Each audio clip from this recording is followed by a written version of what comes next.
ವಿಧಾನಸಭೆಯ ಕಲಾಪ ಇಂದು ಮತ್ತೆ ಕಾವೇರಲಿದೆ. ಸದನದಲ್ಲಿ ಮನ್ರೇಗಾ ಹಾಗೂ ಕೇಂದ್ರ ಬಜೆಟ್ ಧೋರಣೆಯ ಕುರಿತು ಹೈ ವೋಲ್ಟೇಜ್ ಚರ್ಚೆ ನಡೆಯುತ್ತೆ. ಇಂದು ಕಾವೇರಲಿದೆ ವಿಧಾನಸಭೆಯ ಕಲಾಪ. ಸದನದಲ್ಲಿ ಮನ್ರೇಗಾ ಹಾಗೂ ಕೇಂದ್ರ ಬಜೆಟ್ ಧೋರಣೆಯ ಕುರಿತು ಸದನದಲ್ಲಿ ಚರ್ಚೆಯಾಗುವ ಸಾಧ್ಯತೆ ಇದೆ. ಚರ್ಚೆಯಾಗುತ್ತೆ ಇವತ್ತು. ಮನ್ರೇಗಾ ಬಗ್ಗೆ ಚರ್ಚೆ ಮಾಡೋದಕ್ಕೆ ಅಧಿವೇಶನ ಕರೆದಿದ್ರು. ಜನವರಿ 30ನೇ ತಾರೀಕೆ ವಿಧಾನಸಭೆಯ ಅಧಿವೇಶನ ಕೊನೆಗೊಳ್ಳಬೇಕಾಗಿತ್ತು. ಮತ್ತೆ ಅಧಿವೇಶನ ವಿಸ್ತರಣೆಯನ್ನ ಸ್ಪೀಕರ್ ಮಾಡಿದ್ದಾರೆ. ಮನ್ರೇಗಾ ಜೊತೆಗೆ ಕೇಂದ್ರ ಬಜೆಟ್ ವಿರುದ್ಧ ಚರ್ಚೆ ಆಗತ್ತೆ. ಈಗಾಗಲೇ ನಮಗೆ ಗೊತ್ತಿರೋ ಹಾಗೆ ಜನವರಿ 30ನೇ ತಾರೀಕು ಅಧಿವೇಶನ ಕೊನೆಗೊಳ್ಳಬೇಕಾಗಿತ್ತು. ಮನ್ರೇಗಾ ವಿಚಾರದ ಕುರಿತಾಗಿ ಈಗಾಗಲೇ ಆಡಳಿತಾರೂಢ ಸರ್ಕಾರ ಹಾಗೆ ಪ್ರತಿಪಕ್ಷದವರು ಕೂಡ ಬಹಳ ದೊಡ್ಡ ಮಟ್ಟಿಗೆ ಚರ್ಚೆ ಮಾಡ್ತಾ ಇದ್ರು. ಪ್ರತಿಭಟನೆಯನ್ನ ಕೂಡ ಮಾಡಿದ್ರು ಮೊದಲ ದಿನ. ಅದಾದ ನಂತರದಲ್ಲಿ ಜನವರಿ 30ನೇ ತಾರೀಕು ಕೊನೆಗೊಳ್ಳಬೇಕಾಗಿದ್ದಂತ ಅಧಿವೇಶನ ಮತ್ತೆ ವಿಸ್ತರಣೆ ಆಯಿತು. ಯಾಕಂತ ಹೇಳಿದ್ರೆ ನಿನ್ನೆ ಕೂಡ ಕೇಂದ್ರ ಬಜೆಟ್ ವಿರುದ್ಧವಾಗಿ ಚರ್ಚೆ ಆಗ್ತಾ ಇತ್ತು. ರಾಜ್ಯಕ್ಕೆ ಕೊಡುಗೆ ಶೂನ್ಯ ಅನ್ನೋದಾಗಿ. ಹಾಗಾಗಿ ಮತ್ತೆ ಅಧಿವೇಶನವನ್ನ ವಿಸ್ತರಣೆ ಮಾಡಿ ಇವತ್ತು ಏನೇನು ಮಾತನಾಡ್ತಾರೆ, ಹೈ ವೋಲ್ಟೇಜ್ ವಿಚಾರಗಳು ಏನೇನು ಪ್ರಸ್ತಾಪ ಆಗತ್ತೆ ಅನ್ನೋದು ಕುತೂಹಲವನ್ನ ಕೆರಳಿಸ್ತಾ ಇದೆ. ಇನ್ನು ಇದೇ ವಿಚಾರಕ್ಕೆ ಸಂಬಂಧಪಟ್ಟಂತೆ ಇನ್ನಷ್ಟು ಡೀಟೇಲ್ಸ್ ಅನ್ನ ಕೊಡ್ತಾ ಹೋಗ್ತಾರೆ ನಮ್ಮ ಪೊಲಿಟಿಕಲ್ ರಿಪೋರ್ಟರ್ ಅಭಿಷೇಕ್ ದೂರವಾಣಿ ಸಂಪರ್ಕದಲ್ಲಿ.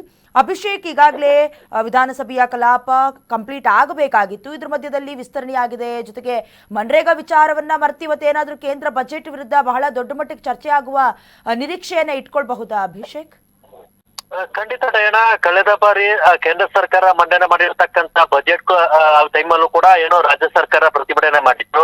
ಏನೋ ಕರ್ನಾಟಕ ರಾಜ್ಯಕ್ಕೆ ಪ್ರತಿ ಬಾರಿ ಕೂಡ ಕೇಂದ್ರ ಸರ್ಕಾರ ಮಲತಾರಣೆ ತಾಯಿ ಧೋರಣೆಯನ್ನ ಮಾಡ್ತಿದ್ದೆ. ಪ್ರತಿ ಬಾರಿಗೆ ಕೊಟ್ಟಂತೆ ಈ ಬಾರಿ ಕೂಡ ಚುಂಬನ ಕೊಟ್ಟಿದ್ದಾರೆ ಅಂತ ಸಿಎಂ ಸಿದ್ದರಾಮಯ್ಯ ಕೂಡ ಆಕ್ರೋಶನ ಅವರು ಹಾಕಿದ್ರು. ಅದೇ ವಿಚಾರವಾಗಿ ಕೂಡ ನಿನ್ನೆ ನಡೆದಿರ್ತಕ್ಕಂತ ಏನು ಕೇಂದ್ರ ಬಜೆಟ್ ಅಲ್ಲಿ ರಾಜ್ಯ ಸರ್ಕಾರಕ್ಕೆ ಸಿಗ್ಬೇಕಾಗಿರ್ತಕ್ಕಂತ ಏನು ನಿರೀಕ್ಷಿತ ಏನು ಒಂದು ಯೋಜನೆ ಆಗಿರ್ಬೋದು, ಅನುದಾನ ಆಗಿರ್ಬೋದು, ಆ ಒಂದು ನಿರೀಕ್ಷಿತ ಮಟ್ಟದಲ್ಲಿ ಈ ಬಾರಿ ಕೂಡ ಕೇಂದ್ರ ಸರ್ಕಾರ ಅನುದಾನ ಕೊಡೋದ್ರಲ್ಲಿ ಧೋರಣೆ ನೀತಿನ ಅನುಸರಿಸಿದೆ ಅಂತ ಸಿಎಂ ಸಿದ್ದರಾಮಯ್ಯ ಕೂಡ ಇದಾಗಲೇ ಹೇಳಿದ್ದಾರೆ. ಹಾಗಾಗಿ ವಿಶೇಷ ಅಧಿವೇಶನ, ಅದರಲ್ಲೂ ಕೂಡ ಮನ್ರೇಗಾ ವಿಚಾರವಾಗಿ ಚರ್ಚೆ ಮಾಡ್ಲಿಕ್ಕೆ ವಿಶೇಷ ಅಧಿವೇಶನವನ್ನ ಕರೆದಿದ್ದಾರೆ.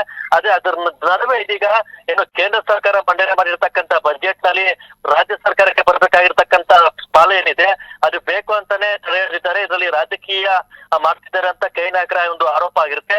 ಇದೇ ಒಂದು ವಿಚಾರವಾಗಿ ಇದಾಗಲೇ ಸಚಿವರಾಗಿರ್ಬರ್ತಕ್ಕಂಥ ಕೆ.ಎಚ್. ಮುನಿಯಪ್ಪ ಆಗಿರ್ಬೋದು, ಲಕ್ಷ್ಮೀ ಹೆಬ್ಬಾಳ್ಕರ್ ಆಗಿರ್ಬೋದು, ಸ್ವತಃ ಸಿಎಂ ಸಿದ್ದರಾಮಯ್ಯ ಅವರು ಆಗಿರ್ಬೋದು, ಈ ಒಂದು ವಿಚಾರಕ್ಕೆ ನಿನ್ನೆ ಪ್ರತಿಕ್ರಿಯೆಯನ್ನ ನೀಡಿದ್ದಾರೆ.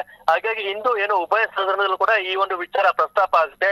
ಇದ್ರ ಜೊತೆಗೆ ಏನು ಕಳೆದ 2 ತಿಂಗಳಿಂದ ಭಾರಿ ಚರ್ಚೆಗೆ ಕಾರಣ ಆಗ್ತಿರ್ತಕ್ಕಂಥ ಏನು ಮನ್ರೇಗಾ ಯೋಜನೆ ಇದೆ, ಆ ಒಂದು ಯೋಜನೆ ವಿಚಾರವಾಗಿ ಇಂದು ಸದನದಲ್ಲಿ ಭಾರಿ ಒಂದು ಗದ್ದಲ ಏರ್ಪಡುವಂತದ್ದು ಸಾಧ್ಯತೆ ಇದೆ. ಒಂದು ಕಡೆ ವಿಪಕ್ಷಗಳು ಜಿ ಯೋಜನೆಯನ್ನ ಸಮರ್ಥನೆ ಮಾಡ್ಕೊಳ್ತಿದ್ರೆ, ಮತ್ತೊಂದು ಕಡೆ ಕಾಂಗ್ರೆಸ್ ಸರ್ಕಾರದವರು ಏನು ಈ ಒಂದು ಮನ್ರೇಗಾ ಯೋಜನೆಯಲ್ಲಿ ಸಾಕಷ್ಟು ಫಲಾನುಭವಿಗಳಿದ್ರು. ಜೊತೆಗೆ ಅರ್ಹ ಇರತಕ್ಕಂಥ ಫಲಾನುಭವಿಗಳಿಗೆ ಈ ಒಂದು ಯೋಜನೆ ತಲುಪ್ತಿತ್ತು. ಅದ್ರೂ ಕೂಡ ಗಾಂಧೀಜಿಯವರು ಈ ಒಂದು ಹೆಸರನ್ನ ಈ ಯೋಜನೆಯಲ್ಲಿ ಕೈ ಬಿಟ್ಟಿರ್ತಕ್ಕಂಥದ್ದು. ಬಿಜೆಪಿಯಲ್ಲಿ ಒಂದು ಕಡೆ ವೈಷಮ್ಯ ರಾಜಕೀಯ ಮಾಡ್ತಿದ್ದಾರೆ ಅಂತ ಕಾಂಗ್ರೆಸ್ ನಾಯಕ ಒಂದು ಆರೋಪ ಆಗಿದೆ. ಹೀಗಾಗಿ ಈ ಒಂದು ವಿಚಾರವನ್ನು ಇಟ್ಕೊಂಡು ಇವತ್ತು ಉಭಯ ಸದನಗಳು ಕೂಡ ಈ ಒಂದು ವಿಚಾರ ಭಾರಿ ಒಂದು ಚರ್ಚೆಗೆ ಕಾರಣ ಆಗುತ್ತೆ. ಇದ್ರ ಜೊತೆಗೆ ಏನು ಪ್ರಮುಖವಾಗಿ ಅಬಕಾರಿ ಸಚಿವರ ವಿರುದ್ಧ ಕೇಳಿ ಬರ್ತಿರ್ತಕ್ಕಂಥ ಭ್ರಷ್ಟಾಚಾರ ಆರೋಪ ಇರ್ಬೋದು, ಜೊತೆಗೆ ರಾಜ್ಯಪಾಲರ ಭಾಷಣ ಮೇಲೆ ಸಿಎಂ ಸಿದ್ದರಾಮಯ್ಯ ಇವತ್ತು ಉತ್ತರ ಕೊಡುವಂತ ವಿಚಾರ ಆಗಿರ್ಬೋದು, ಎಲ್ಲ ಕೂಡ ಇವತ್ತು ಸದನದಲ್ಲಿ ಚರ್ಚೆ ಆಗುತ್ತೆ.